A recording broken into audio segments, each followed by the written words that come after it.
As the world's only repository of published scholarly blog content, the ACI Scholarly Blog Index offers college and university students an intuitive platform for finding quality, highly credentialed blogs by scholars in every field of study. In this video, we'll look at an example of how a student might use ACI to find scholarly posts for use in an academic course assignment. In this case study, Anne is a history major taking a course on the history of 20th century Germany. She needs to give a 5-minute talk to her class on a specific topic or event in 20th century Germany pre-World War II. She's struggling to find a topic which must reflect a specific situation or event and can't be something previously discussed in the course.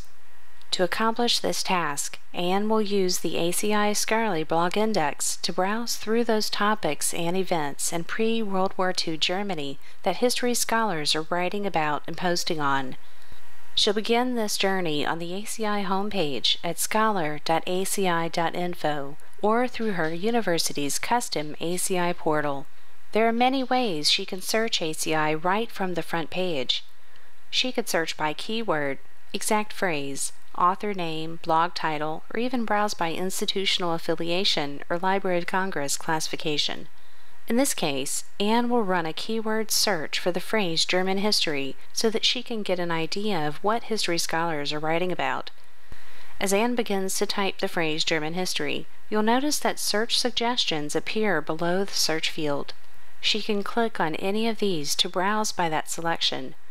For example, there is a Library of Congress subject heading on German history that would display those blogs in which German history was a primary subject. In this case, Anne wants to include other scholarly blogs, such as those about German culture or society, or blogs about international relations or history in general, to get a broader selection of content on German history events. So she'll just stick to a keyword phrase search by pressing Enter or the search icon. On the search results page, ACI offers numerous facet filtering options on the left-hand side, and Anne can use any of these and in any combination to narrow the results.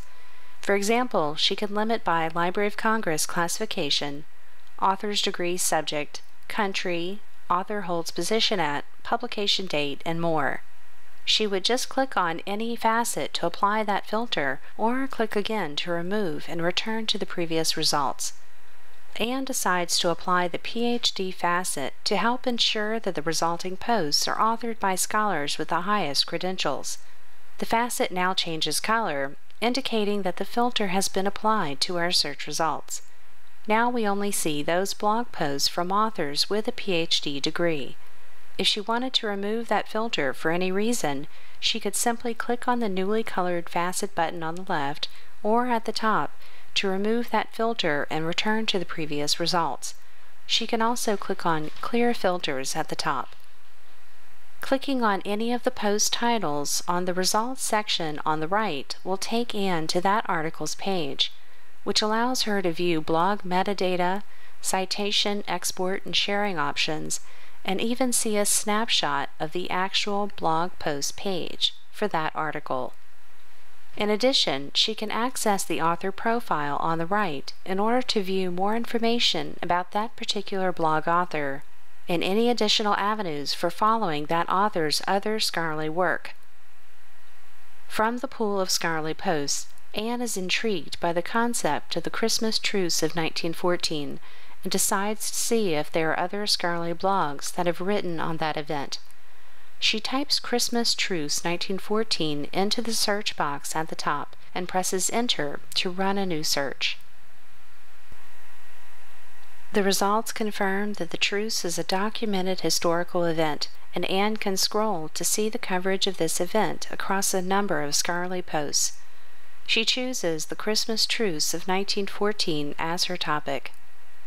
With her topic selected, Anne decides to create a shareable list based on that topic, which she can share with the class after her talk. To choose specific posts for her list, she can simply check the boxes to the left of the desired posts. In this case, because all resulting posts are about this event, Anne selects the full list of results by clicking on Select All under ACI's Selection tool at the top. She then clicks on Add to List. Add to List will let her add those posts to an existing list by checking the desired boxes, or to create a new list by clicking on Create a New List, and clicks on Create a New List. She'll now enter the list name, list description, and list tags. Her list name and description should be descriptive, with a title and concise description that alludes to that list's contents or intended use. Her tags should be words or phrases that she wants to associate with that list. In this case, she creates tags with the primary disciplines, topics and keywords of interest, and the course ID, but she could also use other terms as tags, such as her course section, professor name, or even her university, to help define her list. Now Anne will choose her privacy settings. Lists can be private or public. Public lists are searchable by ACI users on the list page, while private lists are not searchable on that page. In this case, she'll share the list at the end of her class presentation, so she sets it to public. Now she'll click on the orange Create List button to finalize the creation of her new list. She'll then see it displayed on the original list box, so she can now just click on Add to List to add the posts she selected earlier to her newly created list.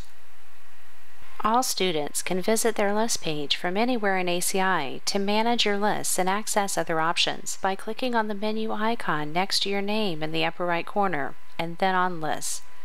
In addition to options for searching public lists, creating new lists, or viewing list posts via the ACI stream, you also see your lists in the My List section in the lower left.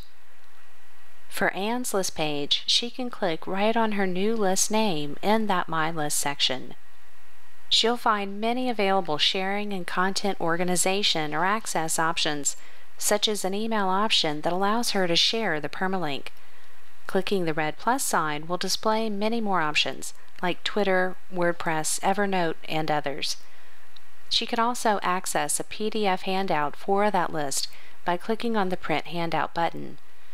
This would allow her to save or print a PDF handout with list instructions for the other students in her class.